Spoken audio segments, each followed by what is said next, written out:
দর্শক, ফিরে এলাম বিরতির পরে। সঙ্গে আছে দারুণ কণ্ঠের অধিকারী সারেগামাপা উইনার সৌমেন নন্দী। তো হিন্দি গান, বাংলা গান ছাড়া আর কি কি গান গাও? আর কি কি মানে ভাষায় গান গাইতে জানো? কি কি ভাষায় গান গাইতে জানি নয়, সব ভাষা যে বলতে পারবো তা নয়, তবে আমার আশেপাশের রিজিয়নের কিছু ল্যাঙ্গুয়েজ, যেমন ত্রিপুরা, আসাম, এসএমএস কিছু জানি। আমার ওড়িয়া পাশে আছে, ওখানকার কিছু গান জানি।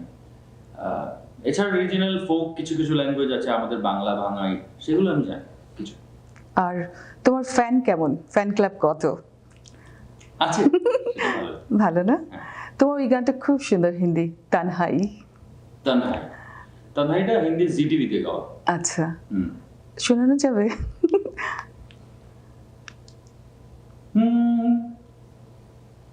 दिल के रास्ते पे कैसी ठोकर मैंने खाई, टूटे ख्वाब सारे एक मायूसी है छाई, हर खुशी सो गई,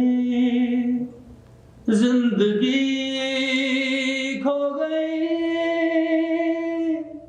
तुमको जो प्यार किया मैंने तो सजा में पाई, तन्हाई तन्हाई, मीलों है फैली हुई तन्हाई, तन्हाई तन्हाई, मीलों है फैली हुई तन्हाई। এক্সেলেন্ট। তুমি মিউজিক ভিডিও নিয়ে কাজ করছো? মিউজিক ভিডিও নিয়ে কাজ খুব শীঘ্রই আমার একটা একদম ফ্রেশ নতুন কম্পোজিশন আসবে, সেটা আগামী 1-1.5 মাসের মধ্যে। আর সঙ্গীত নিয়ে কি কি কাজ করছো? কোনো অ্যালবাম বের করছো বা কি প্ল্যান করছো তোমার ফিউচারের জন্য? অ্যালবাম তো আগামী 10 দিনের মধ্যেই একটা দেখতে পাবে, তার পরেও আবার একটা নতুন সিঙ্গেলস আসছে। এছাড়া আমার একটা শখ আছে, সেটা আমি মিউজিক অ্যারেঞ্জমেন্টের কাজ করি। আচ্ছা, সেটা আমার একটা গান বাজনা জানার ইচ্ছে বলতে পারি। গান বাজনা অনেক বেশি করে জানতে, মানে আমি যে গানটা গাই সেই গানটা গাওয়ার জন্য ওটা জানার খুব প্রয়োজন এখনকার সময়। মানে হিস্ট্রি, ব্যাকগ্রাউন্ড? না, শুধু ব্যাকগ্রাউন্ড নয়, আমি বলছি আমার গানটা লোকের সামনে প্রেজেন্ট করতে গেলে টেকনিক্যালি এবং ইমোশনালি একটা গোটা প্যাকেজ তৈরি করতে গেলে জানতে হয়। তো আমি গান সাজাতে খুব ভালোবাসি, মানে নতুন কোনো ফ্রেশ কম্পোজিশন পেলে আমি সেটা অ্যারেঞ্জ করি, মানে মিউজিক অ্যারেঞ্জারের কাজটা আমি করি। সেটা আমি বহু বছর ধরেই করছি। গান লিখো? লিখি না, গান কম্পোজিশন শুরু হলে এটা একটা কাজ আমরা অনেক লোক জানি না, যে কম্পোজিশন একজন করেন, মানে সুর একজন তৈরি করেন, একজন লিরিক্স তৈরি করেন, অথবা দেখা যায় যে যিনি সুর করেছেন তিনি লিরিক্সটা লিখেছেন। এই গোটা কম্পোজিশনটা একজন সাজায়, মানে টেকনিক্যালি কেউ একজন সাজায়, সেটাকে অ্যারেঞ্জ করতে হয় মিউজিক দিয়ে। সেই অ্যারেঞ্জমেন্টের কাজটা আমি। ওকে, শুনেছি তোমার কণ্ঠে কিশোর কুমারের গান সবাই খুব পছন্দ করে। অনেক গাও? গাই, টুকটাক গাই। শোনানো যাবে একটা, কয়েকটা লাইন? এই তো এই হাসিনা আরেকটা কিশোর কুমার, বাংলা কিশোর কুমার। তোমায় পড়েছে মনে আবার শ্রাবণ দিনে, একলা বসে নিরালায়, হায় তোমায় পড়েছে মনে আবার শ্রাবণ দিনে, একলা বসে নিরালায়, হায় তোমায় পড়েছে মনে। মনে পড়ছে কাউকে? মনে তো পড়ছেই। তো বিশেষ কাউকে মনে পড়ছে নাকি? এখন তো বিয়ে করেছি, বিশেষ কাউকে মনে পড়ে? আচ্ছা, খুব ভালো কথা। তাহলে সেও তোমাকে মনে করছে? হ্যাঁ হ্যাঁ, ফোনটা অন করে রেখেছো সেজন্য? না, ওই মোডে আছে, ফ্লাইট মোডে আছে আপাতত। আচ্ছা, অন করলেই ফোন আসবে। ও ঠিক আছে, একটু ওয়েট করুক আমাদের জন্য। তুমি সঙ্গীত কি তোমার পেশা, না সঙ্গীত ছাড়া আর কি করো? সবটাই পেশা, নেশা সবটাই। সবটাই? এছাড়া আর অন্য কিছু শিখিনি কখনো, চেষ্টাও করিনি। শুনেছি সারেগামাপার তুমি গ্রুমিং এ তুমি মেন্টর। কি করো? গ্রুমিং করে। গ্রুমিং করো? কেমন করে একটু বলো। It's a process.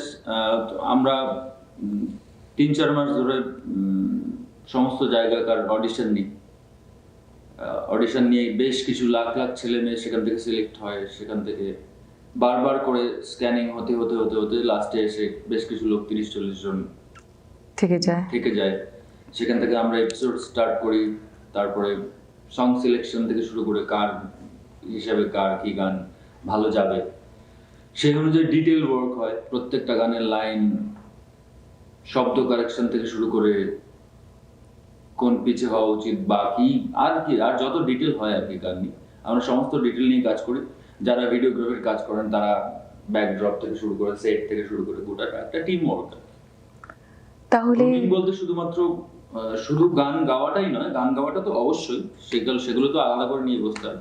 এছাড়া স্টেজে কিভাবে পারফর্ম করবে বা মাইক কিভাবে ধরবে, মাইকের ব্যবহার কি হওয়া উচিত, সবটাই। কথা বলবে কি স্টাইলে। একটা ছোট্ট টেকনিক্যাল বিষয় বলছি, মাইকের ফ্লপ আসে। আমরা কথা বলতে গেলে পপ হয়, এগুলো ফ্লপ আসে। সো যারা পারফর্মার তাদের এগুলোর দিকে খেয়াল রাখা উচিত যে যেন মাইকে ওই আওয়াজগুলো না আসে।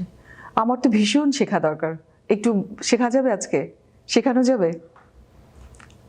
এটা একটা অনেক বড় ক্লাসের বিষয়।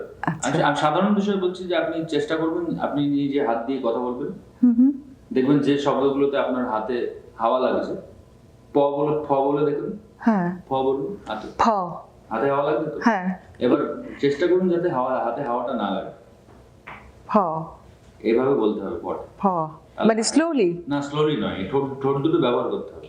ফ। ও থ্যাংক ইউ। ও তাহলে সবকিছু মিলে তুমি জীবন উপভোগ করছো? অবশ্যই করছি। জীবন তোমার কাছে একটু জীবন উপভোগ করছি, সুন্দর, প্রতিটা দিন উপভোগ করছে। প্রত্যেকটা দিন। কোনো দুঃখ, কিছু বেদনা? হ্যাঁ, দুঃখ বেদনা অবশ্যই আছে, আমি মানুষ, রোবট তো নয়। দুঃখ বেদনা অবশ্যই আছে। সব রকমই মিলিয়ে জীবনটা ভালো, সুন্দর। ঈশ্বরের কাছে অনেক বেশি ধন্যবাদ জানাই যে এরকম একটা জীবনের জন্য আমাকে বেছে নেওয়ার জন্য।